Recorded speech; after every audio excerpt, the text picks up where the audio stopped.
అందరికీ నమస్తే అండి. బహుశా ఒక 10-15 రోజుల నుంచి కూడా మన ఛానల్లో వైఎస్ఆర్ కాంగ్రెస్ పార్టీ హయాంలో జరిగిన లిక్కర్ కుంభకోణాల మీద వీడియోలు చేస్తూనే ఉన్నాం కదా. నిజంగా వైసీపీ హయాంలో జరిగింది చాలా పెద్ద స్కామ్. దాదాపుగా 3,200 నుంచి 3,500 కోట్ల రూపాయలు అప్పనంగా దోచేశారు. జగన్మోహన్ రెడ్డి గారి సన్నిహితులు చుట్టూ ఉన్న బ్యాచ్. అది కుంభకోణమే, అది ఖచ్చితంగా స్కామే, అది ఖచ్చితంగా చట్టరీత్యా నేరమే. సో దాని మీద మనం ఎన్ని వీడియోలు చేసామో మీకు తెలుసు. అయితే కూటమి వచ్చాక బాగుందంటారా? ఖచ్చితంగా యాజ్ ఏ జర్నలిస్ట్ ఒక గ్రౌండ్ లెవెల్లో ఉన్న రియాలిటీ నేను చెప్పాల్సిన అవసరం అయితే ఉంది. మేబీ నా మీద పార్టీలు ముద్ర వేసుకున్నా, కులాలు ముద్ర వేసుకున్నా, ఇంకా ఏమనుకున్నా పర్వాలేదు. కానీ నేను ట్రూత్, వాస్తవం ఏంటి, గ్రౌండ్ రియాలిటీ ఏంటనేది చెప్పాలనుకున్నప్పుడు చెప్పేస్తాను. సో ఈ వీడియోలో కొంత బోల్డ్ కంటెంట్ ఉండొచ్చు, ఎవరేమనుకున్నా పర్లా. ఎందుకంటే నాకు గ్రౌండ్ లెవెల్ నుంచి వస్తున్న కంప్లైంట్స్ అలా ఉన్నాయి.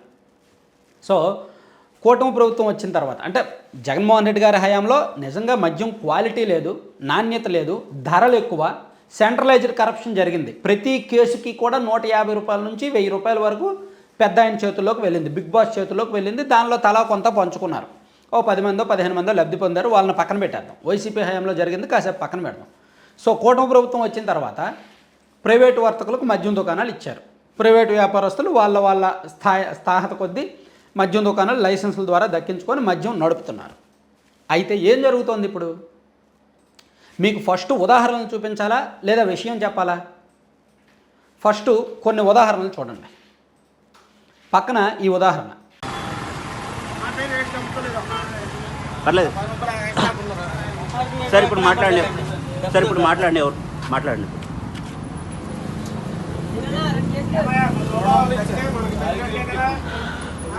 ఎంఆర్పి ధరలకే చెప్పండి సార్ ఒకసారి. సార్ ఇప్పుడు మాట్లాడండి ఎవరన్నా. సార్ మాట్లాడండి ఒకసారి. నేను ఎంత పే చేశాను మీకు? మాట్లాడండి. దొంగలు, వీళ్ళంతా దొంగలు. మాట్లాడండి. మీరు మాట్లాడండి. ఎంత నాకు బీర్ ఎంతకి ఇచ్చారు మీరు? నోట్లో చెప్పండి. మీ నోట్లో చెప్పండి ఒకసారి. నోట్లో చెప్పండి. మీరు దొరలైతే నోట్లో చెప్పండి. అందరి దగ్గర, ప్రజల దగ్గర ఎంఆర్పి మీద ప్రైస్ తీసుకోకుండా ఎంఆర్పి మీద ఎక్స్ట్రా తీసుకునేది ఎవరికి వెళ్తుందండి డబ్బులు? బ్లాక్లో అమ్ముతున్నారా మీరు ఏమన్నా? వాస్తవమే కదండి ఇప్పుడు ఆయన మాట్లాడింది. బ్లాక్లో అమ్ముతున్నారా మీరు ఏమైనా? 10 రూపాయలు ఎందుకు ఇవ్వాలి మీకు బీర్ పైన? వాస్తవమే కదా. 5% అండి. ఏమండి 100 రూపాయల మీద మీరు 5% తీసుకుంటారు. ఏం కాదా? మే 9వ తేదీ గోపీకృష్ణ అనే యువకుడు మన సబ్స్క్రైబర్. మే 9వ తేదీన ఏలూరులోని అజయ్ వైన్స్ అనే వైన్ షాప్కి వెళ్ళి 2 బీర్లు కొన్నాడు. 2 బీర్లు కొంటే వాళ్ళు ఎంఆర్పి కంటే 10 రూపాయలు ఎక్కువ అడిగారు. ఇతను క్వశ్చన్ చేశాడు, ఎందుకు ఎంఆర్పి కంటే మేము ఎందుకు ఎక్కువ ఇవ్వాలి అని. ఎక్కడైనా ఏలూరు మొత్తం అలాగే అమ్ముతున్నారు, నువ్వు నచ్చిన చోట చెప్పుకో, నువ్వు నచ్చింది చేసుకో అన్నాడు. దాంతో ఆ కుర్రాడు ఏం చేశాడు, తనకున్న మొబైల్తో వీడియో తీసి ఏది చెప్పండి అని చెప్పి వాళ్ళ ద్వారా రాబట్టి తను ఫోన్పే ట్రాన్సాక్షన్స్ చేసింది కూడా నాకు పెట్టాడు. మే 9వ తేదీన ఏలూరులో ఇది జరిగింది. ఆ కుర్రాడు కూడా ఎక్కడ సాక్ష్యం చెప్పాలనో చెప్తాడు. ఎందుకంటే కళ్ళెదురుగా జరుగుతోంది. అతనితో పాటు ఆ పక్కనున్న మద్యం కొంటున్న వాళ్ళు కూడా మద్యం దుకాణం వాళ్ళని తిట్టుకున్నారు, ప్రభుత్వాన్ని తిట్టుకున్నారు. ఇది ఒకటో ఉదాహరణ. కాసేపు పక్కన పెడదాం. ఆ తర్వాత ఇంకా ఫోటోలు చూడండి. ఇది రాత్రి 11 గంటల సమయంలో ఒంగోలు సరిహద్దు, ఒంగోలు పరివాహక ప్రాంతంలో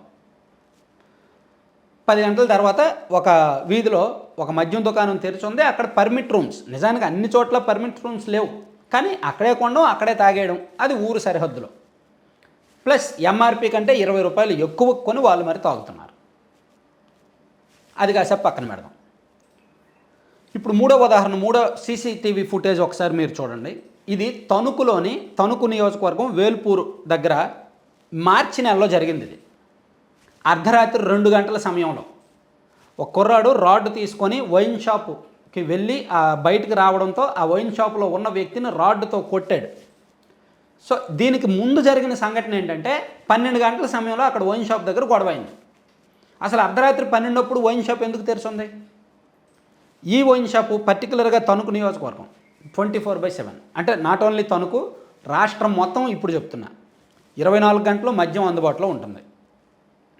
మీకు పక్కన ఇంకో ఫోటో చూడొచ్చు. ఇది ఏలూరులోనే కంట్రిగూడెం సెంటర్లో ఒక వైన్ షాప్. ఇది నేను గతంలో 3 నెలల కిందట ఈ వైన్ షాప్ ఇదే ఫోటోతో ఇదే వీడియోతో చెప్తే వాళ్ళు ఏం చేశారంటే బయట ఒక ఐరన్ రేక్ అడ్డం పెట్టారు. ఇప్పుడు ప్రస్తుతానికి ఇది ఇలా ఓపెన్గా లేదు ఈ షాపు, బయట ఐరన్ రేక్ అడ్డం పెట్టారు.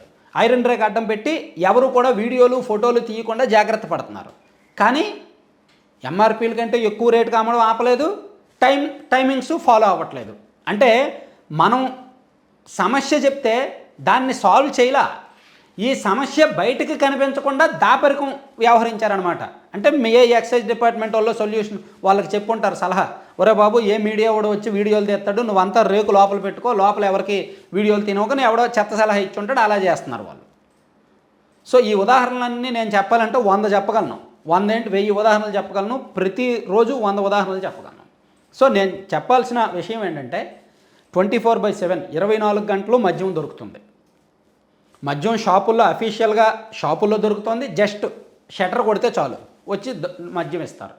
లేదు దూరంగా ఉన్న బెల్ట్ షాపుల్లో కూడా, ఊర్లలో కూడా బెల్ట్ షాపులు నడుపుతున్నారు ప్రతి చోట. నేను ఏలూరు జిల్లాలో, ఒంగోలు జిల్లాలో పర్టికులర్గా ఊర్ల పేర్లతో సహా ఏ ఊర్లో ఎన్ని మద్యం దుకాణాలు, ఎన్ని బెల్ట్ షాపులు ఉన్నాయి, ఎవరు నడిపిస్తున్నారు అనేది కూడా లిస్ట్ తెప్పించుకున్నా. అవన్నీ చెప్తే ఏడిస్తారు చాలామంది, కాబట్టి ఆ పేర్లు చెప్పదలుచుకోలేదు నేను.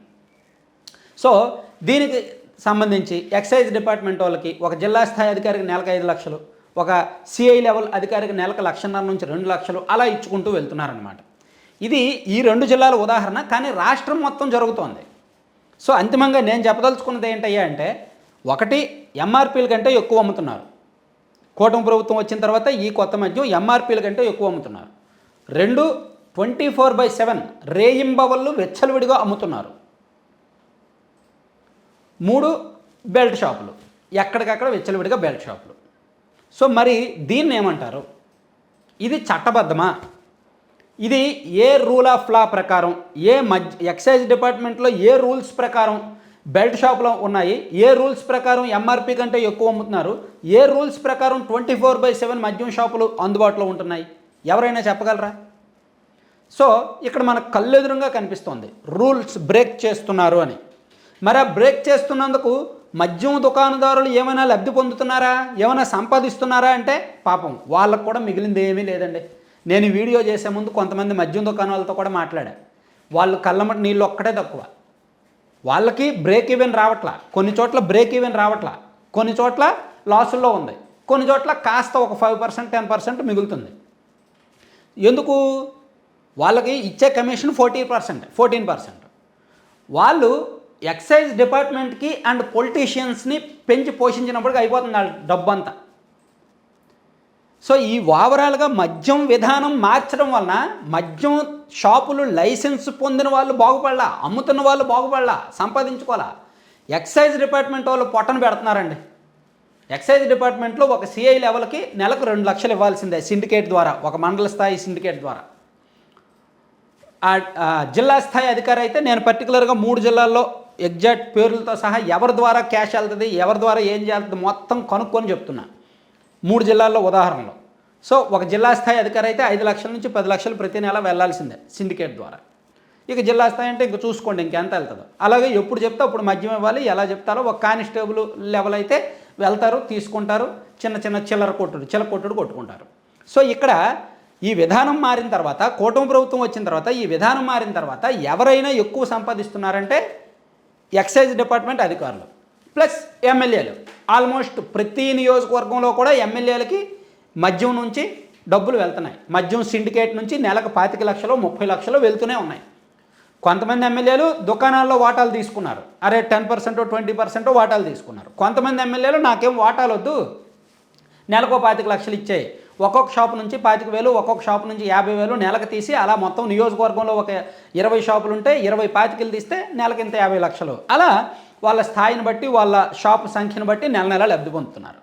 అంటే ఈ మద్యం విధానం ద్వారా ఎవరు పొట్టను పెడుతున్నారు? డబ్బు అంతా తీసుకెళ్ళి ఎక్సైజ్ డిపార్ట్మెంట్ పొట్టలో పెడుతున్నారు, అండ్ అక్కడున్న రాజకీయ నాయకులు పొట్టలో పెడుతున్నారు. ప్రజలకి దెబ్బ. మద్యం కొంటున్న వాళ్ళు ఎక్కువ రేటు పెట్టి కొంటున్నారు, ఎంఆర్పీ కంటే ఎక్కువ రేటు కొంటున్నారు. అలాగే ఎక్కడికక్కడ వెచ్చలవిడిగా మద్యం దుకాణాలు అర్ధరాత్రులు ఉండటం వల్ల గొడవలు జరుగుతున్నాయి, క్రైమ్స్ పెరుగుతున్నాయి. గొడవలు జరుగుతున్నాయి. నేను ఇప్పుడు చెప్పిన ప్రతి చోట కూడా కొన్ని గొడవలు జరిగాయి, ఆ ఉదాహరణలు ఉన్నాయి. సో దానివల్ల మహిళలకు ప్రశాంతత ఉండట్లా. అంటే మద్యం దుకాణాలు వాళ్ళ ఇష్టం కదా, బెల్ట్ షాపులు వాళ్ళ ఇష్టం కదా, నువ్వెవరు అడగడానికి అని కొంతమంది అనొచ్చు. నేరాలు పెరుగుతున్నాయిగా. మద్యం తాగేవాడు ఊరికే ఉంటాడా? ఆ దారిలో వెళ్ళే వాళ్ళని కెలుగుతూ ఉంటాడు, డిస్టర్బ్ చేస్తూ ఉంటాడుగా. అసలు రాత్రి 10 తర్వాత 9:30 తర్వాత అమ్మమ్మని ఎవడు చెప్పాడు? సో ఇదంతా కూడా తప్పులు జరుగుతున్నాయి, కళ్ళు ఎదురుగా తప్పులు జరుగుతున్నాయి. సో అంటే ఓవరాల్గా రాష్ట్ర వ్యాప్తంగా కూడా కూటమి ప్రభుత్వం అధికారంలోకి వచ్చిన తర్వాత మద్యం విచ్చలవిడిగా ఉంది. బెల్ట్ షాపులు కానీ, ఎంఆర్పి ఉల్లంఘనలు కానీ, రెయిన్ బవల్లో అమ్మడం కానీ. సో దీనివలన కొన్ని చోట్ల బయటకు కనిపించిన నేరాలు జరుగుతున్నాయి. అవి ఎవరు కూడా బయటకు చెప్పట్లేదు. సో ఇది మరి అవినీతి కాదా? ఇది మరి స్కామ్ కాదా? ఇది మరి కుంభకోణం కాదా? సో ఈ స్కామ్కి, ఈ కుంభకోణానికి, ఈ అవినీతికి ఎవరు బాధ్యులు? ఎవరు విచారణ చేస్తారు? పర్టికులర్గా అంటే నేను ఇదంతా చేసినందుకు గాను అంటే ఏ ఒక్కరినో టార్గెట్ చేయడానికి నేను చేయట్లా. నాకు వచ్చిన ఉదాహరణలు నేను చూపిస్తున్నా. నాకు ఎందుకంటే ఒంగోలు నుంచి, ఏలూరు నుంచి పర్టికులర్గా కొన్ని ఉదాహరణలు నేను తెప్పించుకొని కల్లారా చూశాను కాబట్టి చెప్తున్నా. అలాగే తిరుపతిలో కొన్ని ఉదాహరణలు ఉన్నాయి, అండ్ శ్రీకాకుళం, విశాఖపట్నం నుంచి కూడా కొన్ని ఉదాహరణలు ఉన్నాయి కాబట్టి చెప్తున్నా. పర్టికులర్గా ఏ దుకాణాన్ని టార్గెట్ చేయాలనేది నా ఉద్దేశం కాదు. జరుగుతున్న తప్పులను ఉదాహరణలతో వివరించాలనేదే నా ఉద్దేశం. సో ప్రభుత్వం రిలీజ్ అవ్వాలి. ప్రభుత్వం కేవలం ఎక్సైజ్ డిపార్ట్మెంట్ వాళ్ళు సెటిల్ చేస్తున్నారు. ఎక్సైజ్ డిపార్ట్మెంట్ వాళ్ళు నాకు ఒక మెసేజ్ వచ్చింది, చదివితే మీరు ఆశ్చర్యపోతారు. అంటే కుర్రాడికి మళ్ళీ ఆ మెసేజ్ పెట్టినందుకు ఆ కుర్రాడికి రిస్క్ ఏమో కానీ ఆ ఊర్లో ఆ కుర్రాడు చెప్తున్నాడు, అన్న మద్యం విధానంలో ఎక్సైజ్ డిపార్ట్మెంట్ వాళ్ళు సెటిల్మెంట్లు చేస్తున్నారు. నాది ఏలూరు పక్కన ఒక నియోజకవర్గం, ఒక మండలం పేరు చెప్పాడులే, ఒక షాప్ ఉంది. అది సో అండ్ సో ఒక పొలిటీషియన్ది. వాళ్ళు బెల్ట్ షాప్ వాళ్ళకి బ్యాక్ డోర్ నుంచి ఎన్ని కావాలంటే అన్ని ఇస్తున్నారు. కేసులు ఇచ్చేస్తున్నారు. పర్మిషన్ తీసుకొని నడుపుతున్నారు. 6 నెలలకి ఎంఆర్పి రేట్కి బెల్ట్ షాప్ వాళ్ళకి ఇవ్వాలనేది ఒప్పందం. సో అయితే దాంతో ఈ షాప్ వాళ్ళకి ఏమీ మిగలడం లేదని బాటిల్ మీద 10 రూపాయలు పెంచి ఎక్స్ట్రాకి ఇస్తున్నారు. అలాగే మా మామయ్యది సో అండ్ సో ఒక చోట బెల్ట్ షాప్ ఉంది, దానికి ఎక్సైజ్ డిపార్ట్మెంట్ వాళ్ళు నెల తీసుకుంటున్నారని అంటే నాకు వస్తున్న ఉదాహరణలు అండి. ఇట్లా ప్రతి ఊర్లో ఎక్కడికెక్కడ ఈ బెల్ట్ షాపులు, ఈ వ్యవహారం అంతా పెరిగిపోయింది, వెచ్చలివిడి అయిపోయింది. వైసీపీ అధికారంలో ఉన్నప్పుడు కూడా బెల్ట్ దుకాణాలు ఉన్నాయి, కానీ ఒక డిసిప్లిన్, ఒక క్రమశిక్షణ ఉండేది. కానీ ఇప్పుడు అలా కాదు. అప్పుడు ఎక్సైజ్ డిపార్ట్మెంట్లో వీళ్ళకి అన్ని పవర్స్ లేవు. సరే ఇన్ని చెప్పాను కదా, ఒక్క పాయింట్ ఎవరికైనా సమాధానం తెలిస్తే చెప్పండి. ఏమండి, రెవెన్యూ డిపార్ట్మెంట్ మీద ఏసీబీ రైడ్స్ ఎప్పటికప్పుడు జరుగుతాయి కదా. ఏవిఆర్ఓనో ఎంఆర్ఓనో లంచం తీసుకుంటూ పోలీస్ ఏసీబీకి దొరికిపోయారని వార్తలు మనం చదువుతూ ఉంటాం. విద్యుత్ డిపార్ట్మెంట్ మీద ఎప్పటికప్పుడు ఏసీబీ రైడ్స్ జరుగుతాయి. ఏ లైన్మెనో ఏఈనో ట్రాన్స్ఫార్మర్ కోసం రైతు దగ్గర డబ్బులు తీసుకుంటూ దొరికిపోయాడని వార్తలు చదువుతాం కదా. అది తప్పే. ఆ 2 శాఖల్లో కూడా అవినీతి ఉంది, కరెక్టే. రిజిస్ట్రేషన్ డిపార్ట్మెంట్ మీద ఏసీబీ రైడ్స్ జరుగుతాయి, మనం చూస్తుంటాం. ఎక్సైజ్ డిపార్ట్మెంట్ మీద ఎప్పుడైనా ఏసీబీ రైడ్స్ జరిగాయా? ఎక్సైజ్ డిపార్ట్మెంట్ మీద ఏ ఏసీబీ రైడ్స్ అయినా జరిగినట్టు ఏ ఎక్సైజ్ సిఐ దగ్గర, డీసీ దగ్గర, ఏసీ దగ్గర కానిస్టేబుల్నో డబ్బులు తీసుకుంటుండగా పట్టుబడినట్టు ఎవరైనా ఏ ఏసీబీ కేసు అయినా ఉందా? ఉండదు. ఎందుకంటే ఎక్సైజ్లో జరుగుతున్న అవినీతిలో అందరికీ వాటాలు ఉంటాయి. పొలిటీషియన్స్కి ఉంటాయి, వాళ్ళకు ఉంటాయి, వీళ్ళకు ఉంటాయి, అందరికీ ఉంటాయి అన్నమాట. సో మరి ఈ విచ్చలవిడి అవినీతిని ఎవరు కంట్రోల్ చేస్తారు? మరి ఇది అవినీతి కాదా?